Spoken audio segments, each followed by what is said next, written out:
ಜನ ಕ್ಯಾನ್ಸರ್ ಅಂದರೆ ಯಾಕೆ ಭಯ ಪಡ್ತಾರೆ ಅಂತ 10 ವರ್ಷದಿಂದ ನಾವು ಕೋಲಾನ್ ಕ್ಯಾನ್ಸರು ಸ್ಟೇಜ್ 4 ಬಂತು ಅಂದರೆ ಕ್ಯೂರ್ ಅಲ್ಲ ಅಂತ ಅನ್ಕೊಳ್ತಿದ್ವಿ. ಈಗ ಲಂಗ್ ಕ್ಯಾನ್ಸರ್ ಬಂದರೆ ಕ್ಯೂರ್ ಅಲ್ಲ ಅಂತಿದ್ವಿ. ಆದರೆ ಇವತ್ತು ನಮ್ಮ ಹತ್ರ ಎಷ್ಟೋ ಜನ ಕೋಲಾನ್ ಕ್ಯಾನ್ಸರು ಒಂದು ಲಿವರ್ಗೆ ಹೋಯ್ತು ಅಂತ ಅಂದರೆ, ಸೊ ಕೋಲಾನ್ ಕ್ಯಾನ್ಸರ್ ಇರ್ಬೋದು ಅಥವಾ ಯಾವುದೇ ಕ್ಯಾನ್ಸರ್ ಇರ್ಬೋದು, ನಮಗೆ 2 ರಿಂದ 3 ಥರ ಟ್ರೀಟ್ಮೆಂಟ್ ಬೇಕಾಗುತ್ತೆ. ಸ್ಟೇಜ್ 4 ಅದು ಬರೋದು ನಾವು ಮಾಡ್ಕೊಳ್ಳೋದು. ಸ್ಟೇಜ್ 4 ಹಳ್ಳಿನಲ್ಲಿ ವಾಸಿಸ್ತಿರೋ ಒಂದು ವಿಲೇಜಲ್ಲಿ ಟಾಯ್ಲೆಟ್ ಫೆಸಿಲಿಟೀಸ್ ಇರೋದಿಲ್ಲ. ಅವರು ಒಂದು ಯೂರಿನ್ ಪಾಸ್ ಮಾಡಬೇಕು ಅಂತ ಅಂದರು. ಅವರು ಒಂದೊಂದ್ಸಲಿ 12 hours 13 hours ಹೋಲ್ಡ್ ಮಾಡಿ ಇಟ್ಕೊಂಡಿರ್ತಾರೆ. ಫಾರ್ಮರ್ಸು ಕಡಿಮೆ ಆಗಿದ್ದಾರೆ, ದ ಅಗ್ರಿಕಲ್ಚರಲ್ ಲ್ಯಾಂಡು ಕಡಿಮೆ ಆಗಿದೆ ಅಂತ. ಇಂಡಿಯಾ ಏನು ದೊಡ್ಡದಾಗಿಲ್ಲ ಅಥವಾ ವರ್ಲ್ಡ್ ಏನು ದೊಡ್ಡದಾಗಿಲ್ಲ. ಆ್ಯಕ್ಚುಲಿ ಸ್ವಲ್ಪ ಬ್ಲಡ್ ಬರಲಿ, ಜಾಸ್ತಿ ಬರಲಿ, 1 ದಿವಸ ಬರಲಿ, 2 ದಿವಸ ಬರಲಿ ಅಥವಾ 1 ವರ್ಷ ಬರಲಿ, 1 ವರ್ಷದವರೆಗೂ ಕಾಯಬೇಡಿ ಯಾರನ್ನುವೆ. ನಾವು ಹೆಲ್ದಿ ಅಂತ ತಗೊಳ್ಳುವಂತ ಹಣ್ಣು ತರಕಾರಿಗಳು ತಿನ್ನೋದಕ್ಕೆ ಎಷ್ಟು ಸೇಫ್ ಅಂತ ಕಂಪ್ಲೀಟ್ಲಿ ನಮ್ಮ ಬಾಡಿನಲ್ಲಿ ಈ ಥರ ಅವಾಯ್ಡ್ ಮಾಡೋಕ್ಕೆ ಚಾನ್ಸೇನೇ ಇಲ್ಲ ನಮ್ಮ ಹತ್ರ. We are living in this world actually. Okay, ಈ ಹೈಜೀನ್ ಅನ್ನೋದು ನಾವು ಇನ್ನೂ ಮೇಂಟೈನ್ ಮಾಡ್ತಿಲ್ಲ. ಆ ಕಡೆಯಿಂದ ನೀರು ತರೋಕ್ಕೆ ಹೋಗಬೇಕು ಅಂತ ಅಂದ್ರೂ ನಾವು ಇನ್ನೊಬ್ರಿಗೆ ಹೇಳೋದು ಅದು ನೀರು ತಂದ್ಕೊಡು ನಮಗೆ ಅಂತ. ಈಗ ನಾವು ನಾಚಿಕೆ ಪಟ್ಕೊಂಡು ನಾವು ಟೆಸ್ಟಿಂಗ್ ಮಾಡಿಸ್ಕೊಂಡಿಲ್ಲ ಅಂತ ಅಂದರೆ, ನಾವು ನೋವು ಪಡ್ತಿದ್ದೀವಿ ಅಂತ ಅಂದರೆ, ನಿಮ್ಮ ನೋವಿಗೆ ಬೇರೆ ಯಾರೂ ಬರೋದಿಲ್ಲ.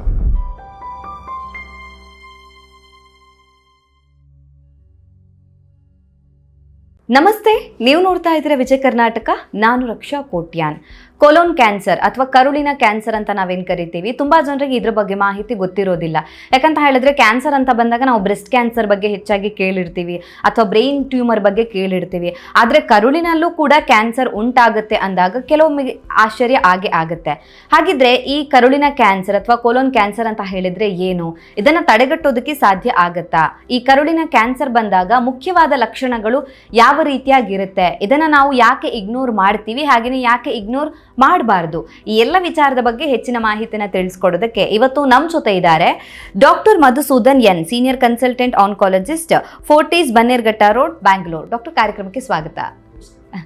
ಡಾಕ್ಟರ್, ಈಗ ನಾವು ಸೇವಿಸುವಂತ ಆಹಾರ ಏನಾದರೂ ಕರುಳಿನ ಕ್ಯಾನ್ಸರ್ಗೆ ಕಾರಣ ಆಗಬಹುದಾ? ಖಂಡಿತವಾಗ್ಲೂ. So definitely even as per the WHO guidelines, ನಾವು WHO ಗೊತ್ತಿರ್ಬೋದು, world health organisation, no tobacco no alcohol ಅಂತ ಹೇಳುತ್ತೆ. ಬಟ್ ಏನಾಗುತ್ತೆ ಅಂತಂದರೆ, ಈಗ ನಾವು ಆ್ಯಸ್ ಎ ಡಾಕ್ಟರ್ಸು ಮಾತಾಡ್ಬೇಕಾದ್ರೆ ಸುಮ್ಮನೆ ನನಗೆ ಅಸಂಪ್ಷನ್ಸ್ ಅನಿಸುತ್ತೆ, ನನ್ನ ಅನಿಸಿಕೆ ಅನಿಸುತ್ತೆ, ಅಥವಾ ನನ್ನ ಎಕ್ಸ್ಪೀರಿಯನ್ಸಲ್ಲಿ ಈ ಥರ ಇರುತ್ತೆ ಅಂತ ಎಲ್ಲನೂ ಕೋಟ್ ಮಾಡೋಕ್ಕಾಗಲ್ಲ. ನಮಗೆ ಏನಂತಂದರೆ ಎವಿಡೆನ್ಸ್ ಬೇಕಾಗುತ್ತೆ. So we are doctors, we are science students, we go by A scientific approach. Scientific approach ಅಂತ ಬಂದಾಗ ಕೆಲವೊಂದು ಸ್ಟಡೀಸ್ ಇರುತ್ತೆ. ನಾನು ಈಗ ಕೂತ್ಕೊಂಡು ಮಾತಾಡ್ತಿದ್ದೀನಿ ಕೆಲವೊಂದು ಬಗ್ಗೆ ಅಂತ ಅಂದರೆ, ನಾನು ಇದ್ರ ಬಗ್ಗೆ ಓದಿರ್ತೀನಿ. ನಾನು I cannot just come and ಈಗ ಬಂದು ಆಯ್ತಪ್ಪ ನನ್ನ ಇಷ್ಟ, ನನ್ನ ಪ್ರಕಾರ ಈ ಥರ ಇರುತ್ತೆ ಅಂತ ನಾನು ಹೇಳಕ್ ಬರೋದಿಲ್ಲ ಅದನ್ನ. ಸೊ ಇದು ನಾನು ಏನು ಹೇಳ್ತಿದ್ರು ಸ್ವಲ್ಪ ಎವಿಡೆನ್ಸ್ ಬೇಸ್, ತುಂಬಾ ವರ್ಷ ಓದಿ ರಿಸರ್ಚ್ ಮಾಡಿ ತಿಳ್ಕೊಂಡು ಪ್ರಾಕ್ಟೀಸ್ ಮಾಡಿ. ಯಾಕಂತಂದ್ರೆ ಈ ಆಲ್ಕೋಹಾಲ್ ಬಗ್ಗೆ ತುಂಬಾ ಡೈಲಿ ಬರೋರು ನಮ್ಗೆ ಅದೇ ಕೇಳ್ತಾರೆ, ಸರ್ ನಾನು ಎಷ್ಟು ತೊಗೊಬೋದು. ನಮ್ಮ ಪೇಷಂಟ್ಸು ಈಗ ಆಲ್ರೆಡಿ ಡಯಾಗ್ನೋಸ್ ಆಗಿರೋ ಕೇಸಸ್ ಕೇಳ್ತಾರೆ, ಸರ್ ಎಷ್ಟು ಆಲ್ಕೋಹಾಲ್ ತೊಗೊಬೋದು ನಾನು ಅಂತ. ಸೊ ಐಡಿಯಲಿ ಅಂತ ಅಂದರೆ 2 pegs ಅಂತ ಹೇಳ್ತೀವಿ. ಅಂದರೆ ಏನು ಲೀಸ್ಟ್ ರಿಸ್ಕ್ ಬೇಕಂತ ಅಂತಂದರೆ 2 pegs ಇನ್ ಎ ವೀಕ್ ಅಂತ ಹೇಳ್ತೀವಿ. ಬಟ್ ಅದನ್ನು ಲೀಸ್ಟ್ ರಿಸ್ಕ್ ಅಂತ ಹೇಳ್ತೀವಿ. ಓಕೆ, 0 ಅಲ್ಲ, ಲೀಸ್ಟ್ ರಿಸ್ಕ್. ಮಾಡರೇಟ್ ರಿಸ್ಕ್ ಅಂತ ಬರುತ್ತೆ ಇನ್ನೊಂದು. ಮಾಡರೇಟ್ ರಿಸ್ಕ್ ಅಂತ ಬಂದಾಗ 14 pegs, ಅಂದರೆ 30 ml ಇಸ್ 1 peg ಆ್ಯಕ್ಚುಲಿ. ಅದನ್ನು ಹೇಳ್ಬಿಡ್ತೀನಿ ವೀಕ್ಷಕರಿಗೆ, ಯಾಕಂತಂದ್ರೆ ಆಮೇಲಿಂದ 1 peg ಒಬ್ಬೊಬ್ರಿಗೆ ಒಂದೊಂದು ಚೇಂಜ್ ಆಗಿಬಿಡುತ್ತೆ ಅದೆಲ್ಲ. ಸೊ 14 pegs 7 pegs ಅಂತ ಹೇಳ್ತಾರೆ. ಸೊ ಇದು ಬಟ್ ಇನ್ ಜನರಲ್ ನನ್ನನ್ನು ಕೇಳಿದ್ರೆ avoid both tobacco and alcohol, ಎರಡನ್ನೂ ಅವಾಯ್ಡ್ ಮಾಡಬೇಕು. ಸೊ ಇದರೆಲ್ಲದ್ರ ಜೊತೆಗೆ we have to improve in the diet. ಏನು ಬೇಕಾಗುತ್ತೆ ಅಂತಂದರೆ ಫ್ರೂಟ್ಸ್, ವೆಜಿಟೇಬಲ್ಸ್ ಆ್ಯಂಡ್ ಫೈಬರ್ಸ್, ಇದಿಷ್ಟು ಇನ್ಕ್ಲೂಡ್ ಮಾಡಲೇಬೇಕು. ಫಾರ್ ಎಕ್ಸಾಂಪಲ್ ಏನಾಗುತ್ತೆ ಅಂತಂದರೆ, ನಾವು ಎಷ್ಟೋ ಫುಡ್ಗಳು ತಿಂತಾ ಇರ್ತೀವಿ, ಆ ಫುಡ್ಡಲ್ಲಿ ಕಾರ್ಸಿನೋಜನ್ಸ್ ಇದ್ದೇ ಇರುತ್ತೆ.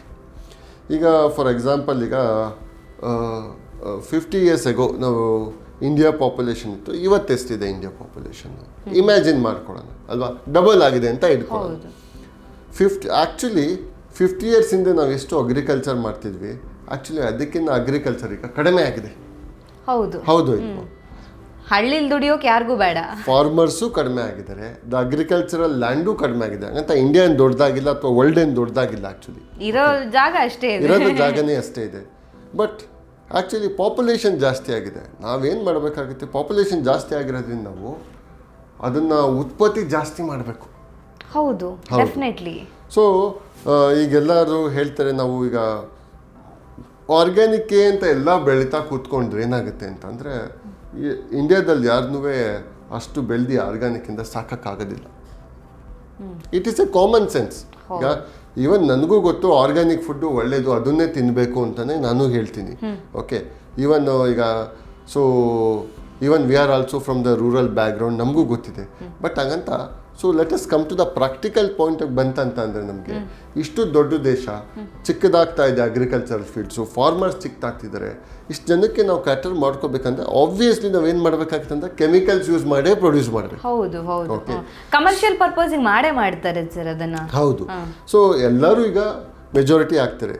ಸೊ ದೇರ್ ಈಸ್ ಈಗ ಏನಾಗಿದೆ ಅಂತ ಅಂದರೆ majority of the foods grown ಫುಡ್ಸಲ್ಲಿ ಸಮ್ ಆರ್ ಅದರ್ ಕೆಮಿಕಲ್ಸ್ ಇದ್ದೇ ಇರುತ್ತೆ. ಇದರ್ ಡ್ಯೂರಿಂಗ್ ದ ಅದನ್ನು ಬೆಳೆಸ್ಬೇಕಾಗಿರ್ಬೋದು ಅಥವಾ ಪ್ರೊಸೆಸ್ ಮಾಡಬೇಕಾಗಿರ್ಬೋದು, ಸ್ಟೋರೇಜ್ ಮಾಡಬೇಕಾಗಿರ್ಬೋದು. So some form of chemicals will be added. So these are some of them will be carcinogens, ಅಂದರೆ cancer ಕಾರಕ ಅಂತ ಇರುತ್ತೆ. ಸೊ ಅದಕ್ಕೋಸ್ಕರ ಹೇಳಿದ್ದು ಕಂಪ್ಲೀಟ್ಲಿ ನಮ್ಮ ಬಾಡಿನಲ್ಲಿ ಈ ಥರ ಅವಾಯ್ಡ್ ಮಾಡೋಕ್ಕೆ ಚಾನ್ಸೇ ಇಲ್ಲ ನಮ್ಮ ಹತ್ರ. We are living in this world actually. Okay, so ಅವಾಗ ಏನು ಮಾಡಿದ್ರೆ we take more amounts of fruits, fibres, vegetables ತೊಗೊಂಡೋದಾಗ ಏನಾಗುತ್ತೆ ಅಂತಂದರೆ it will improve the bulk of the stools. ಏನಾಗುತ್ತೆ ಅಂತಂದರೆ ಈಗ ಸ್ಟೂಲ್ಸು ಈಗ ಅದು ಕೆಳಗಡೆ ಬಂದು ನಮ್ಮ ಹತ್ರ ಅದು ಪಾಸ್ ಆಗೋದಕ್ಕೆ ಟೈಮ್ ತೊಗೊಳುತ್ತೆ. ಹೈಯರ್ ದ ಬಲ್ಕ್ ಇದ್ದಾಗ ಏನಾಗುತ್ತೆ ಅಂದರೆ ಮೋರ್ ಫಾಸ್ಟರಾಗಿ ಹೋಗುತ್ತೆ. ಈ ಫೈಬರ್ಸ್ ಎಲ್ಲ ಏನು ಮಾಡುತ್ತೆ ಅಂತಂದರೆ more faster movements of the bowel ಕೊಡುತ್ತೆ ನಮಗೆ ಅದು. ಸೊ ಮೋರ್ ಫಾಸ್ಟರ್ ಮೂಮೆಂಟ್ಸ್ ಆದಾಗ ಏನಾಗುತ್ತೆ ಅಂತಂದರೆ ಫಾರ್ ಎಕ್ಸಾಂಪಲ್ ನಮಗೆ ಯಾವುದೋ ಒಂದು ಕಾರ್ಸಿನೋಜನ್ನು ಬಾಡಿ ಒಳಗಡೆ ಇತ್ತು ಅಂತ ಇಟ್ಕೊಳ್ಳೋಣ. ಆ ಕಾರ್ಸಿನೋಜನ್ ಈಗ ತುಂಬ ಅಲ್ಲೇ ಕೂತ್ಕೊಂಡ್ಬಿಟ್ಟಿದೆ, ಕಾನ್ಸ್ಟಿಪೇಷನ್ ಆಗಿರೋರಲ್ಲಿ ಅಲ್ಲೇ ಕೂತ್ಕೊಂಡಿದೆ ಅಂತ ಅಂದರೆ ಏನಾಗುತ್ತೆ ಅಂತಂದರೆ ಅದು ಇರಿಟೇಟ್ ಮಾಡಿ ಕ್ರಾನಿಕ್ ಇನ್ಫ್ಲಮೇಷನ್ ಆಗುತ್ತೆ. ಬೇಸಿಕಲಿ ಕ್ಯಾನ್ಸರ್ ಹೆಂಗಾಗುತ್ತೆ ಅಂತಂದರೆ ನಮ್ಮ ಮೆಡಿಕಲ್ ವರ್ಡಲ್ಲಿ ಕ್ರಾನಿಕ್ ಇನ್ಫ್ಲಮೇಷನ್ ಅಂತ ಹೇಳ್ತೀವಿ. ಆ ಕ್ರಾನಿಕ್ ಇನ್ಫ್ಲಮೇಷನ್ಸಿಂದ ಕ್ಯಾನ್ಸರ್ ಆಗುತ್ತೆ. ಈ ಫೈಬರ್ಸು ಫ್ರೂಟ್ಸ್ ಎಲ್ಲ ಆಡ್ ಮಾಡಿದಾಗ ಏನಾಗುತ್ತೆ ಅಂದರೆ ಅದು ಫಾಸ್ಟರ್ ಮೂಮೆಂಟ್ಸ್ ಆಗುತ್ತೆ ಸ್ಟೂಲ್ಸ್ದು ಫುಡ್ಡು ಏನಿರುತ್ತೆ. ಅವಾಗ ಏನಾಗುತ್ತೆ ಅಂತಂದರೆ ಮೂಮೆಂಟ್ಸು ಫಾಸ್ಟ್ ಆಗಿಂದ ಕ್ರಾನಿಕ್ ಇನ್ಫ್ಲಮೇಷನ್ನು ತುಂಬ ಕಡಿಮೆ ಆಗುತ್ತೆ ನಮಗೆ. So that is why we always doctor suggest please eat more fruits, vegetables, include fibres in your diet, avoid carbonated drinks, avoid the process foods, avoid red meat as possible ಅಂತ ನಾವು ಇದಕ್ಕೆ ಹೇಳೋದು. Okay, ಆದರೆ most of the doctors ಈ ಮಾತುಗಳನ್ನು ಹೇಳಿದಾಗ, ಅಂದರೆ ಹೆಚ್ಚು ಹಣ್ಣು ತಿನ್ನಿ, ತರಕಾರಿ ತಿನ್ನಿ, ನಾರಿನಾಂಶ ಸಿಗುತ್ತೆ ಹೇಳಿದಾಗ ತುಂಬ ಜನರದ್ದು ಕಮೆಂಟ್ ಸೆಕ್ಷನಲ್ಲಿ ಒಂದು ಪ್ರಶ್ನೆ ಇದ್ದೇ ಇರುತ್ತೆ. ಡಾಕ್ಟರ್, ಹಾಗಿದ್ರೆ ಈ ಹಣ್ಣು ತರಕಾರಿಗಳನ್ನು ಕೆಮಿಕಲ್ನಿಂದನೇ ಮಾಡಿರ್ತಾರಲ್ವ, ಅಂದರೆ ಬೆಳಿಬೇಕಾದ್ರೆ ಸ್ಪ್ರೇ ಮಾಡ್ತಾರಲ್ವ. ಒಂದು ಸೇಬು ಹಣ್ಣನ್ನು ತಿನ್ನಬೇಕು ಅಂತ ಹೇಳಿದ್ರು ಅದ್ರ ಹೊರಗಡೆ ವ್ಯಾಕ್ಸಿನ್ ಕೋಟ್ ಇದ್ದೇ ಇರುತ್ತೆ. ಹೆಂಗೆ ನಂಬೋದು? ಹಣ್ಣು ತರಕಾರಿಗಳನ್ನು ನಾವು ಹೆಲ್ದಿ ಅಂತ ತಗೊಂಡ್ರು ಕೂಡ ಅದರಿಂದನೇ ರೋಗ ಬರೋ ಚಾನ್ಸಸ್ ಇರುತ್ತಲ್ವ ಅಂತ ತುಂಬ ಜನರು ಪ್ರಶ್ನೆ ಇದ್ದೇ ಇರುತ್ತೆ. ಆ್ಯಂಡ್ ಇದನ್ನು ಕೇಳಿದರೆ ಕೂಡ ತುಂಬ ಜನ ಕಮೆಂಟ್ ಸೆಕ್ಷನಲ್ಲಿ. ಹಾಗಾಗಿ ನಾನು ನಿಮಗೆ ಕೇಳ್ತಾ ಇದ್ದೀನಿ ಸರ್, ನಾವು ಹೆಲ್ದಿ ಅಂತ ತಗೊಳ್ಳುವಂಥ ಹಣ್ಣು ತರಕಾರಿಗಳು ತಿನ್ನೋದಕ್ಕೆ ಎಷ್ಟು ಸೇಫ್ ಅಂತ? ಅದಕ್ಕೆ ಹೇಳಿದ್ದು ನಾನು, ಈಗ ಕಂಪ್ಲೀಟ್ ಆರ್ಗ್ಯಾನಿಕ್ ಸಿಗೋದಿಲ್ಲ ಈ ವರ್ಲ್ಡ್ ಅಲ್ಲಿ. ಓಕೆ, ಸಿಗ್ಬೋದು, ಬಟ್ ಎಲ್ಲರೂ ಅಫೋರ್ಡಬಲ್ ಇರೋದಿಲ್ಲ, ಬಿಕಾಸ್ ಅದು ತುಂಬ ಕಾಸ್ಟ್ಲಿ ಇರುತ್ತೆ. ಓಕೆ, ಸೊ ಅದಕ್ಕೋಸ್ಕರ ಏನಾಗುತ್ತೆ ಅಂತ ಇರೋದ್ರಲ್ಲಿ ನಾವು ಅಡ್ಜಸ್ಟ್ ಮಾಡ್ಕೊಳ್ಳೋದನ್ನ ಕಲ್ತ್ಕೊಬೇಕಾಗುತ್ತೆ. ಯಾಕಂತಂದರೆ ಅಗ್ರಿಕಲ್ಚರಲ್ ಫೀಲ್ಡ್ ಕಡಿಮೆ ಆಗ್ತಾ ಇದೆ, ಫಾರ್ಮರ್ಸ್ ಕಡಿಮೆ ಆಗ್ತಿದ್ದಾರೆ, ಎಲ್ಲರಿಗೂ ನಾವು ಕ್ಯಾಟರ್ ಮಾಡಬೇಕು ಅಂತಂದರೆ that is the only way actually. ಆಮೇಲೆ ಎಲ್ಲಾನು ಬೇರೆ ದೇಶದಿಂದ ಇಂಪೋರ್ಟ್ ಮಾಡೋಕ್ಕಾಗಲ್ಲ, ಕಾಸ್ಟ್ಲಿ ಆಗುತ್ತೆ. So organic will become two costly. So ಯಾರಿಗೆ ಆಗುತ್ತೆ ಆರ್ಗ್ಯಾನಿಕ್ ಹೋಗ್ಬೋದು, ಯಾರಿಗೆ ಆಗೋದಿಲ್ಲ ಅಂಥವ್ರಿಗೆ ಏನಿರುತ್ತೆ ಅದರಲ್ಲೇ ತೊಗೊಳ್ಳಿ.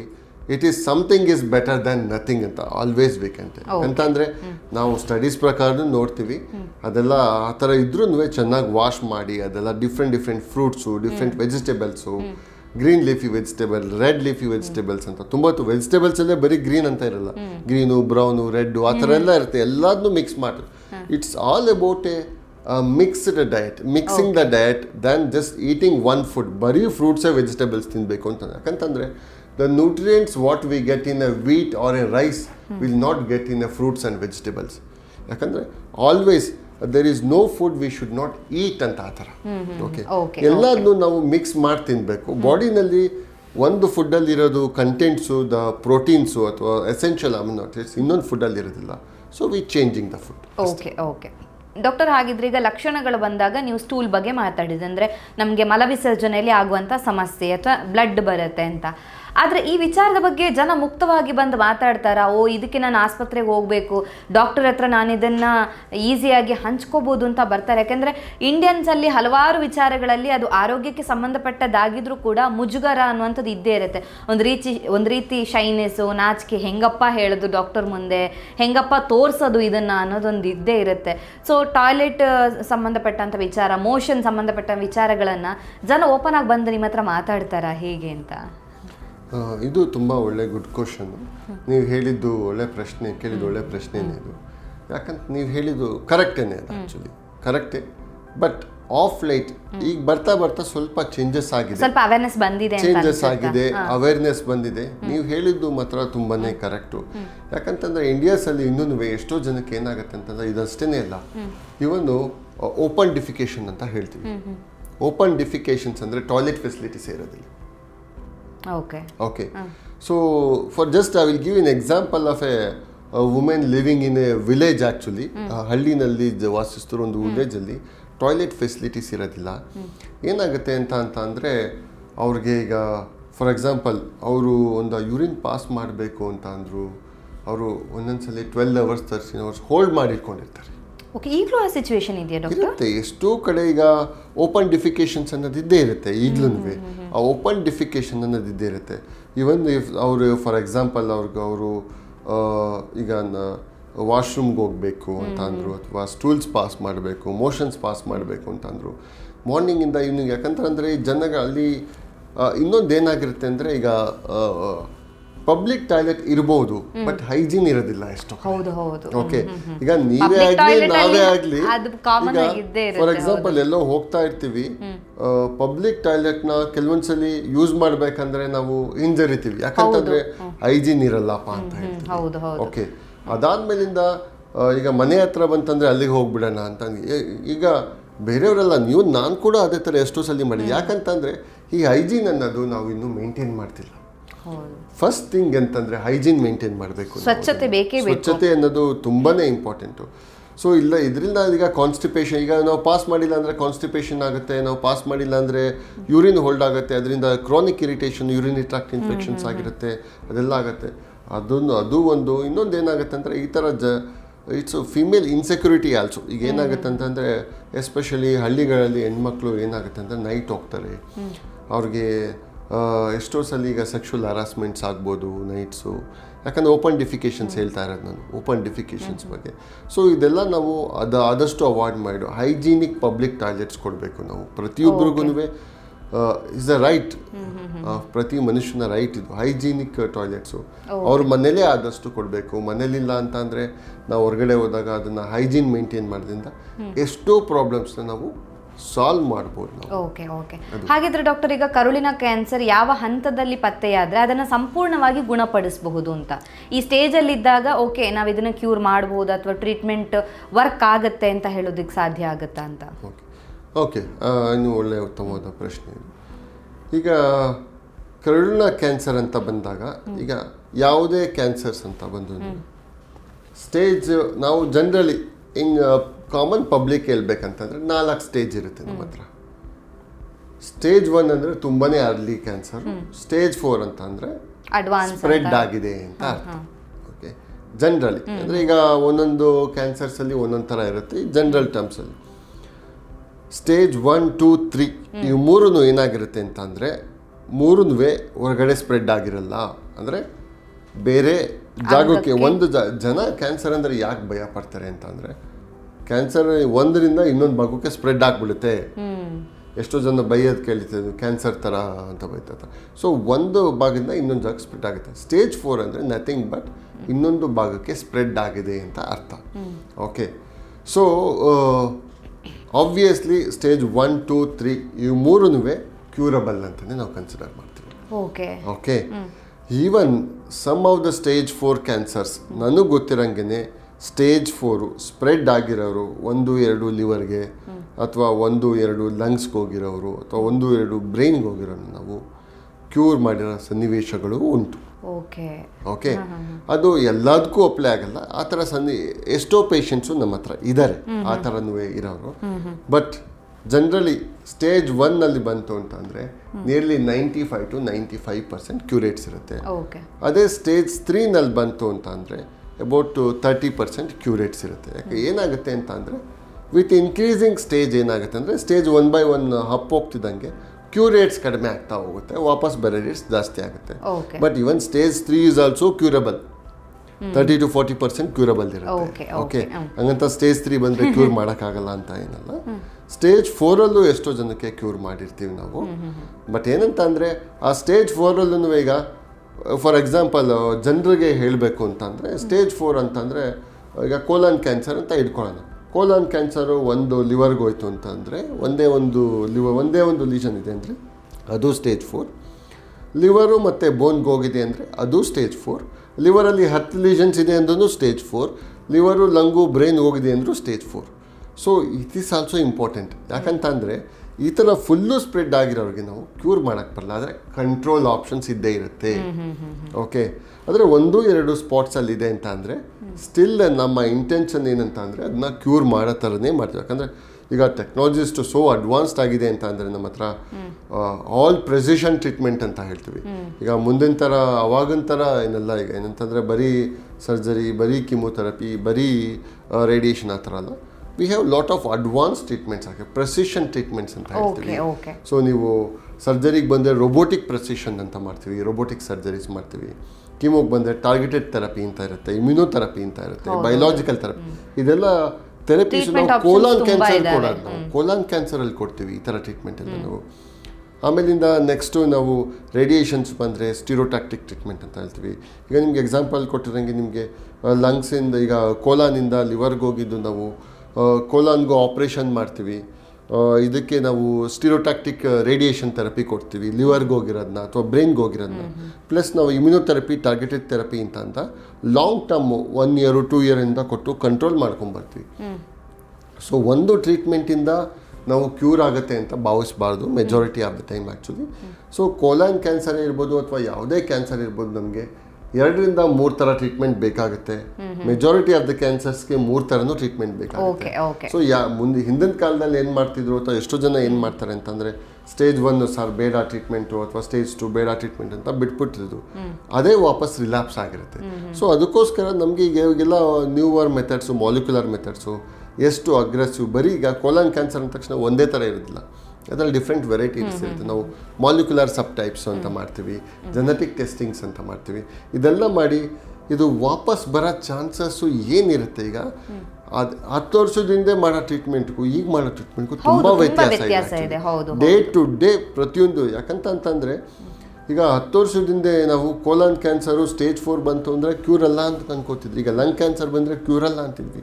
ಆದರೆ ಇವತ್ತು ನಮ್ಮ ಹತ್ರ ಎಷ್ಟೋ ಜನ ಸ್ಟೇಜ್ 4 ಕ್ಯಾನ್ಸರು ಕ್ಯೂರ್ ಆಗಿ ಅಥವಾ ಲಾಂಗ್ ಟರ್ಮ್ ಕಂಟ್ರೋಲ್ ಅಂದರೆ 5 ವರ್ಷ 6 ವರ್ಷ 7 ವರ್ಷದಿಂದ ಚೆನ್ನಾಗಿ ಸಿಂಪಲ್ ನಾನ್ ಟಾಕ್ಸಿಕ್ ಟ್ಯಾಬ್ಲೆಟ್ಸ್ ಅಥವಾ ಸಿಂಪಲ್ ಇಂಜೆಕ್ಷನ್ ತೊಗೊಂಡು ಟ್ರೀಟ್ಮೆಂಟ್ ಬದುಕಿರೋರು ತುಂಬ ಜನ ಎಕ್ಸಾಂಪಲ್ಸ್ ಇದ್ದಾರೆ. ಓಕೆ ಡಾಕ್ಟರ್, ಹಾಗಿದ್ರೆ ಈ ಕೊಲೊನೋಸ್ಕೋಪಿ ಅಂತ ಹೇಳಿದರೆ ಏನು? ಇದಕ್ಕೆ ಜನ ಭಯ ಪಡ್ತಾರೆ, ಇದಕ್ಕೆ ಸಂಬಂಧಪಟ್ಟ ಹಾಗೆ ಏನಾದರೂ ಮಿತ್ಸ್ ಏನಾದರೂ ಇದೆಯಾ ಅಂತ? ಸೊ ಕೊಲೊನೋಸ್ಕೋಪಿ ಅನ್ನೋದು very simple day care procedure. But ಜನ ಯಾಕೆ ಭಯ ಪಡ್ತಾರೆ ಅಂತ ಅಂದರೆ ಹೆಸರಲ್ಲೇ ಭಯ ಇದೆ ಫಸ್ಟು. ಓಕೆ, ಕೊಲೊನೋಸ್ಕೋಪಿ ಅಂತಂದ್ರೆ ಅಯ್ಯೋ ಮತ್ತೆ ಅದೊಂದು ಪೇನ್ಫುಲ್ ಪ್ರೊಸೀಜರು, ಮತ್ತೆ ಅದು ಮಾಡಿಸ್ಕೋಬೇಕು, ಅನಿಸ್ಥೀಷಿಯಾದೆಲ್ಲ ಮಾಡಿಸ್ಕೊಬೇಕು. ಆಮೇಲಿಂದ ಇನ್ನೊಂದು ಏನಂತಂದರೆ because it is to be done through the bottom. ಈಗ ಬಾಟಮಿಂದ ನಾವು ಹೋಗೋದ್ರಿಂದ ನಾವು ಆ ಬಾಡಿ ಪಾರ್ಟ್ನ ಎಕ್ಸ್ಪೋಸ್ ಮಾಡಬೇಕು ನಾವು. ಅಯ್ಯೋ ನಾನು ಡಾಕ್ಟ್ರ್ ಹತ್ರ ಹೋಗಬೇಕು, ಡಾಕ್ಟ್ರ್ ಹತ್ರ ಹೋದರೆ ಒಂದು ಕಾಯಿಲೆಗೆ ಹೋದರೆ ಇನ್ನೊಂದು ಕಾಯಿಲೆ ಇದೆ ಅಂತ ಏನೋ ಹೇಳ್ತಾರಪ್ಪ ಇವರು. ಆಮೇಲಿಂದ ಏನೋ ನನಗೆ ದೊಡ್ಡ ಕಾಯಿಲೆ ಬಂತ ಅಂತ ಅಂದರೆ ಏನು ಮಾಡಬೇಕು, ನನ್ನ ಹತ್ರ ಇದಿರೋದಿಲ್ಲ ಅಂದರೆ ಈಗ ನೋಡ್ಕೊಳ್ಳೋರು ಯಾರಿರ್ತಾರೆ. ಆಮೇಲೆ ಎಷ್ಟೋ ಜನ ಏನಾಗಿರುತ್ತೆ ಅಂತಂದರೆ ಇದು ನನ್ನ ಪರ್ಸ್ನಲ್ ಎಕ್ಸ್ಪೀರಿಯನ್ಸ್ ಏನಾಗುತ್ತೆ ಅಂತಂದರೆ ನಮಗೆ ನೋಡ್ಕೊಳ್ಳೋರು ಯಾರಿಲ್ಲ. ಕಾಯಿಲೆ ಇದೆ ನನಗೆ ಟೆಸ್ಟ್ ಮಾಡಿಸ್ಕೊಂತು ಅಂತಾರೆ, ಈಗ ಅದನ್ನು ಯಾರು ನೋಡ್ಕೊಳ್ತಾರೆ ಆ ಥರ. ಯಾಕಂದರೆ ಇದು ಪೇಷಂಟ್ಸ್ ಫೈನಾನ್ಷಿಯಲ್ ಬರ್ಡನ್ ಇರ್ಬೋದು ಅಥವಾ ಎಲ್ಡರ್ಲಿ ಜೀರಿಯಾಟ್ರಿಕ್ ಪೀಪಲ್ ಅಂತ ಹೇಳ್ತೀವಿ. ವಯಸ್ಸಾಗಿರೋರಿಗೆ ದುಡ್ಡಿರುತ್ತೆ, ನೋಡ್ಕೊಳ್ಳೋರು ಇರೋದಿಲ್ಲ. ಸೊ ಈ ಥರ ತುಂಬಾ ಪ್ರಾಬ್ಲಮ್ ಇರುತ್ತೆ. ಬರೀ ಜಸ್ಟ್ ಈಗ ಶೈನೆಸ್ಸು ಶೇಮ್ಫುಲ್ ಅಂತಲೇ ಅಲ್ಲ, ಅದು ಹೇಳ್ಕೊಳಕ್ಕೆ ಬರಲ್ಲ. ಫಸ್ಟು ಅವರು ಹೇಳ್ಕೊಂಡ್ರೆ ಅಥವಾ ಟೆಸ್ಟ್ ಮಾಡಿಸ್ಕೊಂಡ್ರೆ ಅಯ್ಯೋ ಈ ಡಾಕ್ಟ್ರ್ ಏನಂತಾರೋ ಅಥವಾ ಬೇರೆನೋ ದೊಡ್ಡ ಕಾಯಿಲೆ ಬಂದ್ಬಿಡುತ್ತೋ ಅಂತ ಅಂದ್ಕೋತಾರೆ. ಮತ್ತು ಇದೇ ಥರ ನೋಡ್ಕೊಳ್ಳೋರು ಇರಲ್ಲ, ನನಗೆ ದುಡ್ಡಿರಲ್ಲ, ತುಂಬ ಪ್ರಾಬ್ಲಮ್ ಇದೆ. ಆ್ಯಕ್ಚುಲಿ ಏನಂತ ಅಂತಂದರೆ ಯಾವುದೇ ಪ್ರಾಬ್ಲಮ್ ಇರಲಿ ಬೇಗ ಬಂದು ತೋರಿಸ್ಕೊಂಡ್ರೆ ಮೋಸ್ಟ್ ಆಫ್ ದ ಕಾಯಿಲೆ ಕ್ಯೂರಬಲ್ ಇರುತ್ತೆ. ಹೌದು ಹೌದು ಖಂಡಿತ. ಅದಕ್ಕೋಸ್ಕರ ಯಾಕೆ ಹೇಳೋದಂದರೆ, ಈಗ ನಾನು ನಿಮ್ಗೆ ಅವಾಗಲೇ ಹೇಳಿದೆ, ಬೇಗ ಬಂತಂದರೆ ಸ್ಟೇಜ್ 1 ಡಯಾಗ್ನೋಸ್ ಮಾಡ್ಬೋದು. ಸ್ಟೇಜ್ 1 ಅಂದರೆ 90-95% ಕ್ಯೂರಬಲ್ ಇರುತ್ತೆ. ಸೊ ಅದನ್ನು ಬಿಟ್ಬಿಟ್ಟು ನಾವು ಸ್ಟೇಜ್ 4 ಆದಮೇಲಿಂದ ಲೈಫ್ ಲಾಂಗ್ ಟ್ರೀಟ್ಮೆಂಟ್ ತೊಗೊಳೋದು ಅಥವಾ 5 ವರ್ಷ ಟ್ರೀಟ್ಮೆಂಟ್ ತೊಗೊಳೋದು. ಬರೀ ಟ್ರೀಟ್ಮೆಂಟ್ ಒಂದೇ ಇಲ್ಲ, ಟೈಮ್ ವೇಸ್ಟು, ಪೇಷಂಟು ದುಡ್ಡು waste, patient attender time waste ಆಗಿದೆ, ಇಷ್ಟೆಲ್ಲ ಆಗುತ್ತೆ. ಯಾಕಂದರೆ ಲೇಟರ್ ಸ್ಟೇಜಸ್, ಅದೇ ಅರ್ಲಿ ಸ್ಟೇಜಲ್ಲಿ ಬಂದರೆ ಬರ್ತೀರಾ, ಆಪ್ರೇಷನ್ನು ಅಥವಾ ಕೀಮೋ ರೇಡಿಯೇಷನ್ ಯಾವುದೋ ಒಂದು ಟ್ರೀಟ್ಮೆಂಟ್ ತೊಗೊತೀರಾ, ಟ್ರೀಟ್ಮೆಂಟ್ ಮುಗೀತು, ಜಸ್ಟ್ ಫಾಲೋ ಅಪ್, ವರ್ಷಕ್ಕೊಂದ್ಸಲಿ ಬರೋದು, ಚೆಕಪ್ ಮಾಡಿಸ್ಕೊಳ್ಳೋದು, ಹೋಗೋದು, ಇಷ್ಟೇ ಇರುತ್ತೆ. ಅದೇ ಸ್ಟೇಜ್ 4 ಅಂದರೆ ನಾವು ಮಾಡ್ಕೊಳ್ಳೋದು. ಸ್ಟೇಜ್ 4 ಅದು ಬರೋದಲ್ಲ, ನಾವು ಮಾಡ್ಕೊಳ್ಳೋದು ಸ್ಟೇಜ್ 4. ನಮ್ಮ ಕೇರ್ಲೆಸ್ ಇಂದ ಆಗೋದು ಅದು. ಹೌದು ನಿಜವಾಗಿ. ಹಾಗಿದ್ರೆ ಡಾಕ್ಟರ್, ಈ ಕರುಳಿನ ಕ್ಯಾನ್ಸರ್ ಬರದೇ ಇರೋ ರೀತಿಯಲ್ಲಿ ತಡೆಗಟ್ಟೋದಕ್ಕೆ ಸಾಧ್ಯ ಆಗುತ್ತಾ ಅಂತ? ನಮ್ಮ ಜೀವನ ಶೈಲಿಯಿಂದಾನೇ ಬರುತ್ತೆ ಅಂತ ಹೇಳಿದ್ರಿ, ನಮ್ಮ ಆಹಾರದಿಂದ ಬರ್ಬೋದು ಅಂತ ಹೇಳಿದ್ರಿ. ಆದ್ರೆ ಅದೇ ಆಹಾರದಿಂದ ನಮ್ಮ ಕರುಳಿನ ಆರೋಗ್ಯವನ್ನ ನಾವು ಇಂಪ್ರೂವ್ ಮಾಡ್ಕೊಳ್ಳೋದಕ್ಕೆ ಅಥವಾ ಕರುಳಿನ ಕ್ಯಾನ್ಸರ್ ಅಥವಾ ಕೊಲೋನ್ ಕ್ಯಾನ್ಸರ್ ಬರದೇ ಇರೋ ರೀತಿಯಲ್ಲಿ ಪ್ರಿವೆಂಟ್ ಮಾಡೋದಕ್ಕೆ ಸಾಧ್ಯ ಆಗಲ್ವಾ?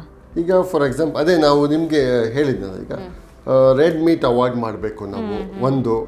ಇನ್ನೊಂದು ಪ್ರೊಸೆಸ್ ಮೀಟ್ಸ್ ಅವಾಯ್ಡ್ ಮಾಡಬೇಕು. ಪ್ರೊಸೆಸ್ ಮೀಟ್ಸ್ ಸಂಸ್ಕರಿಸಿದ ಫುಡ್. ಆಮೇಲೆ ಪ್ಯಾಕೇಜ್ಡ್, ಇನ್ನೊಂದು word packaged foods. Okay, any package foods, ಯಾವುದೇ ಪ್ಯಾಕೆಟ್ಸ್ ಪ್ರೋಸೆಸ್ ಮಾಡಬೇಕು. ಆ ಪ್ರೋಸೆಸ್ ಹಾಳಾಗಬಾರ್ದು ಅಂತಂದರೆ, ಈಗ ಫಾರ್ ಎಕ್ಸಾಂಪಲ್ ಜನಗಳಿಗೆ ಒಂದು ಎಕ್ಸಾಂಪಲ್ಲು, ಈಗ ಫಾರ್ ಎಕ್ಸಾಂಪಲ್ ನಾವು ಈಗ ಯಾವುದೋ ಒಂದು ಫುಡ್ಡನ್ನು, ಈಗ ಬಿಸ್ಕೆಟ್ಸೇ ಇರ್ಬೋದು ಅಥವಾ ಫ್ರೂಟ್ಸೇ ಇರ್ಬೋದು ಅಥವಾ ಏನೋ ಇರ್ಬೋದು, ಒಂದು ದಿವಸ ಹೊರಗಡೆ ಇಟ್ಟು ನೋಡಿದ್ರೆ ನೆಕ್ಸ್ಟ್ ಡೇ ಅದು ನಾವು ಯೂಸ್ ಮಾಡೋಕ್ಕಾಗಲ್ಲ. ಅದು ಹೌದಲ್ಲ? ಅದನ್ನು ಹಾಳಾಗದೆ ನೋಡ್ಕೋಬೇಕಂತಂದರೆ ಆಬ್ವಿಯಸ್ಲಿ ನಾವು ಕೆಮಿಕಲ್ಸ್ ಆ್ಯಡ್ ಮಾಡಲೇಬೇಕು. ಓಕೆ, ಆ ಕೆಮಿಕಲ್ಸ್ ಆ್ಯಡ್ ಮಾಡಿದ್ದೀವಿ ಅಂತಂದರೆ ಆ ಕೆಮಿಕಲ್ಸಲ್ಲಿ ಎಷ್ಟೋ ಕೆಮಿಕಲ್ಸು ಕ್ಯಾನ್ಸರ್ ಕಾರಕ ಕೆಮಿಕಲ್ಸ್ ಇರುತ್ತೆ.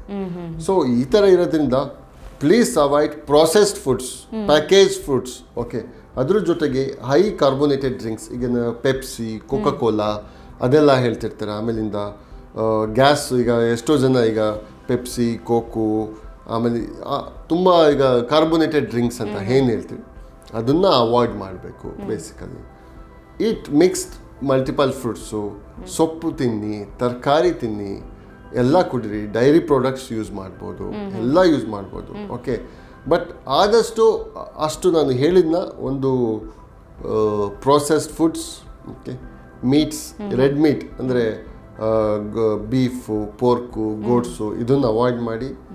ಅದಾದಮೇಲಿಂದ ಟೊಬ್ಯಾಕೊ ಆ್ಯಂಡ್ ಆಲ್ಕೋಹಾಲ್ ಅವಾಯ್ಡ್ ಮಾಡಿ ಆದಷ್ಟು. ಸೊ ಇದಿಷ್ಟು ಮಾಡಿ. ಆಮೇಲೆ ಹೆಲ್ತಿ ಲೈಫ್ ಸ್ಟೈಲ್, ಇನ್ನೊಂದು ಇಂಪಾರ್ಟೆಂಟು ಹೇಳೋದು ಮಾಡ್ತೆ ಅಂದರೆ ಎಕ್ಸಸೈಸಸ್. ಓಕೆ, ಶಾರೀರಿಕ ವ್ಯಾಯಾಮ ತುಂಬ ಮುಖ್ಯ. ಹೌದು, exercises is very very very important. ಏನಾಗುತ್ತೆ ಅಂತಂದರೆ, ನಾನು ಇಷ್ಟೆಲ್ಲ ಮಾತಾದ್ಮೇಲೆ ಎಕ್ಸಸೈಸ್ ಹೇಳಿಲ್ಲ ಅಂದರೆ ತುಂಬ ಇದು. ಎಕ್ಸಸೈಸ್ ಬಂದು ಈಗ ಏನಪ್ಪ ರೆಕಮೆಂಡೇಶನ್ಸ್ ಅಂತ ಕೇಳ್ತಾರೆ ನನಗೆ, ಸರ್ ಎಕ್ಸಸೈಸ್ ಅಂದರೆ ಬೆಳಗಿನ ಸಂಜೆವರೆಗೂ ಮಾಡಬೇಕಾ ನಾನು ಅಂತ ಕೇಳ್ತಾರೆ. So basically avoid sedentary life style. Sedentary ಅಂದರೆ ಕೂತ್ಕೊಳ್ಳೋದು, ತಿನ್ನೋದು, ಕೂತ್ಕೊಳ್ಳೋದು, ಕೆಲಸ ಮಾಡೋದು, ಇದನ್ನು ಸೆಡೆಂಟರಿ ಲೈಫ್ ಸ್ಟೈಲ್ ಅಂತ ಹೇಳ್ತೀವಿ. ಆ ಕಡೆಯಿಂದ ನೀರು ತರೋಕ್ಕೆ ಹೋಗಬೇಕು ಅಂತಂದ್ರೂ ಇನ್ನೊಬ್ರಿಗೆ ಹೇಳೋದು, ಅದು ನೀರು ತಂದುಕೊಡು ನಮಗೆ ಅಂತ ಅನ್ನೋದು. So this is what is called sedentary. ನಮ್ಮಲ್ಲಿ ಅದು ಫಸ್ಟು ಬರಬೇಕು, ಅದನ್ನು ಅವಾಯ್ಡ್ ಮಾಡ್ಕೋಬೇಕಂದ್ರೆ. ಸೊ ಪ್ರತಿಯೊಬ್ಬರು ಏನಾಗುತ್ತೆ ಅಂತಂದರೆ, ನಾವು ಅದು ಎಷ್ಟು ಕೆಲಸ ಮಾಡ್ತೀವಿ, ನಮ್ಮ ಬಾಡಿನ ಎಷ್ಟು ದಣಿಸ್ತೀವಿ, ಅಷ್ಟು ನಮಗೇ ಯೂಸ್ಫುಲ್ ಆಗುತ್ತೆ. ಅದನ್ನು ನಾವು ತಿಳ್ಕೊಬೇಕು. ಯಾಕಂತಂದರೆ ಅಯ್ಯೋ ಯಾಕೆ ನಮ್ಮ ಬಾಡಿಗೆ ಅಷ್ಟೊಂದು ನಾವು ಸುಸ್ತು ಕೊಡಬೇಕು ನಾವು ಅಂತಂದರೆ, ಅದು ನಮಗೆ ಲಾಂಗ್ ರನ್ನಲ್ಲಿ ಅಂದರೆ 10 ವರ್ಷ 20 ವರ್ಷ ಬಿಟ್ಕೊಂಡು ಅದು ನಮಗೆ ಒಬೇಸಿಟಿನ ಆಗೋ, ಇನ್ನೊಂದು ಆಗೋ, ಕಾನ್ಸ್ಟಿಪೇಷನ್ ಆಗೋ, ಕ್ಯಾನ್ಸರ್ಸು, ಕೆಮಿಕಲ್ಸು. ಯಾಕಂದರೆ ಒಬೇಸಿಟಿನಲ್ಲಿ ಏನಾಗುತ್ತೆ ಅಂತಂದರೆ ಲಾಟ್ ಆಫ್ ಹಾರ್ಮೋನ್ಸ್ ಪ್ರೊಡ್ಯೂಸ್ ಇರುತ್ತೆ ಅದರಲ್ಲೆಲ್ಲ. ಓಕೆ, ಆ ಫ್ಯಾಟಲ್ಲಿ ಲಾಟ್ ಆಫ್ ಹಾರ್ಮೋನ್ಸ್ ಪ್ರೊಡಕ್ಷನ್ ಆಗುತ್ತೆ. ಆ ಹಾರ್ಮೋನ್ಸ್ ಆಮೇಲೆ insulin resistance and excessive hormones ಇವೆರಡು ಇರುತ್ತೆ ಒಬೇಸಿಟಿನಲ್ಲಿ. ಅವೆರಡರಿಂದ ತುಂಬ ಪ್ರಾಬ್ಲಮ್ಸ್ ಆಗುತ್ತೆ, ಇನ್ಕ್ಲೂಡಿಂಗ್ ಕ್ಯಾನ್ಸರ್ಸ್, ತುಂಬ cancers, endometrial cancers, colon cancers, ಆ ಥರ ಎಲ್ಲ ಬರುತ್ತೆ. ಸೊ ಅದನ್ನು ಅವಾಯ್ಡ್ ಮಾಡಬೇಕು. ನಮ್ಮ ಬಾಡಿನ ಎಷ್ಟು ದಣಿಸ್ತೀವೋ ನಾವು ಅಷ್ಟು ನಮಗೆ ಒಳ್ಳೆಯದು. ಎಷ್ಟೋ ಜನ ಕೇಳ್ತಾರೆ ಎಷ್ಟು ಎಕ್ಸಸೈಸ್ ಮಾಡಬೇಕು ಅಂತ. ಈಗ ಸಿವಿಯರ್ ಎಕ್ಸಸೈಸ್ ಅಂದರೆ ತುಂಬ ಈಗ ರನ್ನಿಂಗ್ ಮಾಡೋರು, ಈಗ ಫಾರ್ ಎಕ್ಸಾಂಪಲ್ ಒಬ್ಬರು ರನ್ ಮಾಡ್ತಿದ್ದಾರೆ, ಒಬ್ಬರು ಜಾಗ್ ಮಾಡ್ತಿದ್ದಾರೆ ಅಂತ, ಇಬ್ರಿಗೂ ಒಂದೇ ಟೈಮ್ ಕೊಡೋಕ್ಕಾಗೋದಿಲ್ಲ. ನಾನು ನಿನಗೂ ಈಗ ಇಷ್ಟೇ, ಯಾಕಂತಂದರೆ ಸೊ ಆಬ್ವಿಯಸ್ಲಿ ರನ್ ಮಾಡೋರು ಜಾಸ್ತಿ ಎನರ್ಜಿ ಎಕ್ಸ್ಪೆಂಡಿಚರ್ ಮಾಡ್ತಿರ್ತಾರೆ, ವಾಕ್ ಮಾಡ್ತಿರೋರು ಏನು ಮಾಡ್ತಿರ್ತಾರೆ ಅಂತಂದರೆ ಕಡಿಮೆ ಎಕ್ಸ್ಪೆಂಡಿಚರ್ ಮಾಡ್ತಿರ್ತಾರೆ. ಸೊ ವಾಕ್ ಮಾಡ್ತಿರೋರು ಏನು ಮಾಡಬೇಕು, ಎಕ್ಸ್ಟ್ರಾ ಯೂಸ್ ಮಾಡಬೇಕು. Okay, double the amount of running time. Okay, brisk walk ಒಳ್ಳೇದು ಹೇಳ್ತಾರೆ ಅದರಲ್ಲಿ. ಬ್ರಿಸ್ಕ್ ವಾಕು ಅಂತ ಹೇಳ್ತೀವಿ. ಸೊ ಆದರೆ ಅದೇ ಏನಂತಂದ್ರೆ ಈಗ ಕೆಲವೊಬ್ರು ಜಂಪಿಂಗ್ ಮಾಡ್ತಾರೆ. So it depends on the exercise to exercise. But generally ಹೇಳಬೇಕಂತಂದರೆ at least 40 minutes per day for a minimum of 5 days. Okay, this is the standard recommendation. Okay ಇಲ್ಲ ಮೈಲ್ಡರ್ ಮಾಡೋರಿಗೆ 175 hours per week ಅಂತ ಹೇಳ್ತೀವಿ. ಇದು ಮಾಡಬೇಕಾಗುತ್ತೆ. Okay doctor, ಕೊನೆಯದಾಗಿ ಕರುಳಿನ ಆರೋಗ್ಯದ ಬಗ್ಗೆ ಅಥವಾ ಕೊಲೋನ್ ಕ್ಯಾನ್ಸರ್ ಬಗ್ಗೆ ಆಡಿಯನ್ಸ್ಗೆ ಏನು ಹೇಳಕ್ಕೆ ಇಷ್ಟಪಡ್ತೀರಾ? ಯಾವ ರೀತಿಯಾದಂಥ ಅವೇರ್ನೆಸ್ ಬೇಕಾಗುತ್ತೆ? ಮುಜುಗರ ಯಾಕೆ ಬೇಡ, ಅವೇರ್ನೆಸ್ ಯಾಕೆ ಬೇಕು ಅಂತ? ಸೊ ಪ್ರತಿಯೊಬ್ಬರಿಗೂ ಹೇಳೋದಿಷ್ಟೇ ನಮ್ಮ ವೀಕ್ಷಕರಿಗೆ, ಬ್ಲಡ್ ಬಂತು ಅಂದ ತಕ್ಷಣ ಫಸ್ಟು ಭಯ ಪಡಬೇಡಿ. ಫಸ್ಟ್ ಆಫ್ ಆಲ್ ಬ್ಲಡ್ ಬಂದಿದೆ ಅಂತಂದರೆ ಅದು ಡೆಫಿನೆಟ್ಲಿ ನಾರ್ಮಲ್ ಅಲ್ಲ, ಅದು ಅಬ್ನಾರ್ಮಲ್ ಅಂತ. ಅದಕ್ಕೆ ಟೆಸ್ಟ್ ಮಾಡಿಸ್ಕೊಳ್ಳೇಬೇಕು ನಾವು. ಸ್ವಲ್ಪ ಬ್ಲಡ್ ಬರಲಿ, ಜಾಸ್ತಿ ಬರಲಿ, 1 ದಿವಸ ಬರಲಿ, 2 ದಿವಸ ಬರಲಿ, ಅಥವಾ 1 ವರ್ಷ ಬರಲಿ, 1 ವರ್ಷದವರೆಗೂ ಕಾಯಬೇಡಿ ಯಾರೂ. ಬಂದ ತಕ್ಷಣವೇ ಅದನ್ನು ನಿಮ್ಗೆ ಯಾವಾಗ ನೋಟಿಸ್ ಮಾಡ್ತೀರಾ ಡಾಕ್ಟ್ರ್ ಹತ್ರ ಹೋಗಿ ಚೆಕಪ್ ಮಾಡಿಸ್ಕೊಳ್ಳಿ. ಯಾಕಂತಂದರೆ ಅದು ಪೈಲ್ಸೇ ಇರ್ಬೋದು, ಫಿಷರ್ಸೇ ಇರ್ಬೋದು, ಅಥವಾ ಕ್ಯಾನ್ಸರೇ ಇರ್ಬೋದು. ಅರ್ಲಿ ಸ್ಟೇಜಸ್ಸಲ್ಲಾದರೆ ಅದಕ್ಕೆ ಗುಣ ಮಾಡ್ಬೋದು. ಆಮೇಲಿಂದ ನಾಚಿಕೆ ಪಡೋಕ್ಕೆ ಹೋಗಬೇಡಿ ಯಾರನ್ನೂ. ಯಾಕಂತಂದರೆ ಈಗ ನಾವು ನಾಚಿಕೆ ಪಡ್ಕೊಂಡು ನಾವು ಟೆಸ್ಟಿಂಗ್ ಮಾಡಿಸ್ಕೊಂಡಿಲ್ಲ ಅಂತ ಅಂದರೆ, ನಾವು ನೋವು ಪಡ್ತಿದ್ದೀವಿ ಅಂತ ಅಂದರೆ, ಎಂಡ್ ಆಫ್ ದ ಡೇ ನಿಮ್ಮ ನೋವಿಗೆ ಬೇರೆ ಯಾರೂ ಬರೋದಿಲ್ಲ. ಈಗ ಯಾರು ನಿಮ್ಮನ್ನು ನಾಚಿಕೆ ಪಡ್ಕೊಂಡು ಅಥವಾ ಹೋಗಿದ್ದಾನಪ್ಪ ಅವನು ಟೆಸ್ಟಿಂಗ್ ಹೋಗಿದ್ದಾನೆ ಅಥವಾ ಮಾತಾಡ್ಸ್ಕೊಂಡು ಹೋಗ್ತಿದ್ದಾರೆ, ಅಥವಾ ಅವನು ಈಗ ವಾಕಿಂಗ್ ಮಾಡ್ತಿರ್ಬೇಕಾದ್ರೆ ಹೇಳ್ತಿರ್ಬೋದು ಇವ್ರು ಹೋಗಿದ್ದಾರೆ ಅಥವಾ ಅವ್ರು ಟೆಸ್ಟಿಂಗ್ ಹೋಗಿದ್ದಾರೆ ಅಂತ, ಅದಕ್ಕೆಲ್ಲ ನೀವು ಮನ್ನಣೆ ಕೊಡಬೇಡಿ. ನಿಮಗೇನು ಬೇಕಾಗಿರೋದಂತಂದರೆ ನಿಮ್ಮ ಹೆಲ್ತು ನಿಮ್ಮ ಕೈಯಲ್ಲಿರುತ್ತೆ. ಯಾವುದೇ ಥರ ಮುಜುಗರ ಪಡೆದೆ, ಅದು ಯಾವುದೇ ಪಾರ್ಟ್ ಇರಲಿ, ಹೋಗ್ಬಿಟ್ಟು ಟೆಸ್ಟ್ ಮಾಡಿಸ್ಕೊಳ್ಳಿ. ಅರ್ಲಿ ಸ್ಟೇಜಸಲ್ಲಿ ಕ್ಯೂರ್ ಆಗುತ್ತೆ. ಯಾಕಂತಂದರೆ ಅದೇ ಹೋಗಿ ಕ್ಯೂರ್ ಆಗಿಲ್ಲ ಅಂತ ಅಂದರೆ, ಅಥವಾ ಲೇಟರ್ ಸ್ಟೇಜಸ್ ಆಗಿ ಮಾತಾಡೋರು ಅವರೇ ಮಾತಾಡ್ತಾರೆ. ನಿಮ್ಮ ಅಕ್ಕಪಕ್ಕದವ್ರು ಇರ್ಬೋದು, ಫ್ರೆಂಡ್ಸ್ ಇರ್ಬೋದು, ಅವರೇ ಮಾತಾಡ್ತಾರೆ ಆಮೇಲೆ. ಅದಕ್ಕೋಸ್ಕರನೇ ನಿಮ್ಮ ಹೆಲ್ತು ನಿಮ್ಮ ಕೈಯಲ್ಲಿರುತ್ತೆ. ಯಾವುದಕ್ಕೂ ನೀವು ಮುಜುಗರ ಪಡೆದೆ ಡಾಕ್ಟ್ರ್ ಹತ್ರನೇ ಬನ್ನಿ, ಗೊತ್ತಾದ ತಕ್ಷಣವೇ ಬನ್ನಿ. ಅದರಿಂದ ತುಂಬ ನಿಮಗೆ ಪ್ರಯೋಜನಗಳಾಗ್ತದೆ. Okay thank you so much doctor. ನಮ್ಮ ಇವತ್ತಿನ ಕಾರ್ಯಕ್ರಮದಲ್ಲಿ ಯಾವ ರೀತಿಯಾಗಿ ಕೊಲೋನ್ ಕ್ಯಾನ್ಸರ್ ಬರುತ್ತೆ, ನಮ್ಮ ಆಹಾರ ಹೇಗೆ ಕಾರಣ ಆಗುತ್ತೆ, ನಮ್ಮ ಯಾವೆಲ್ಲ ಸಣ್ಣ ಸಣ್ಣ ತಪ್ಪುಗಳು ಇಲ್ಲಿ ಮುಖ್ಯ ಪಾತ್ರವನ್ನು ವಹಿಸುತ್ತೆ, ಇದಕ್ಕೆ ಚಿಕಿತ್ಸೆ ಯಾವ ರೀತಿಯಾಗಿರುತ್ತೆ, ಇದ್ರ ಬಗ್ಗೆ ಮುಜುಗರ ಬೇಡ, ಆದರೆ ಎಚ್ಚರಿಕೆ ಇರಲಿ, ತಕ್ಷಣಕ್ಕೆ ಬಂದು ಆಸ್ಪತ್ರೆಗೆ ತೋರಿಸ್ಕೊಳ್ಳಿ.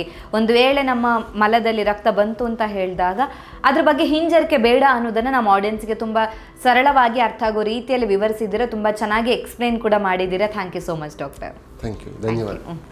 ನಮ್ಮ ಇವತ್ತಿನ ಕಾರ್ಯಕ್ರಮದಲ್ಲಿ ಕೊಲೋನ್ ಕ್ಯಾನ್ಸರ್ ಅಥವಾ ಕರುಳಿನ ಕ್ಯಾನ್ಸರ್ ಯಾವ ರೀತಿಯಾಗಿ ಬರುತ್ತೆ, ಇದಕ್ಕೆ ಚಿಕಿತ್ಸೆ ಹೇಗಿರುತ್ತೆ, ಮಲದಲ್ಲಿ ಬರುವಂಥ ರಕ್ತ ಯಾಕೆ ಅಪಾಯ ಅನ್ನೋದ್ರ ಬಗ್ಗೆ ಡಾಕ್ಟರ್ ನಮಗೆ ಹೆಚ್ಚಿನ ಮಾಹಿತಿಯನ್ನು ತಿಳಿಸ್ಕೊಟ್ಟಿದ್ದಾರೆ. ಆರೋಗ್ಯಕ್ಕೆ ಸಂಬಂಧಿಸಿದಂಥ ಹೆಚ್ಚಿನ ವಿಡಿಯೋಗಳನ್ನು ನಮ್ಮ ವಿಜಯ್ ಕರ್ನಾಟಕ ಹೆಲ್ತ್ ಪೇಜ್ನಲ್ಲಿ ನೀವು ನೋಡ್ಬೋದು.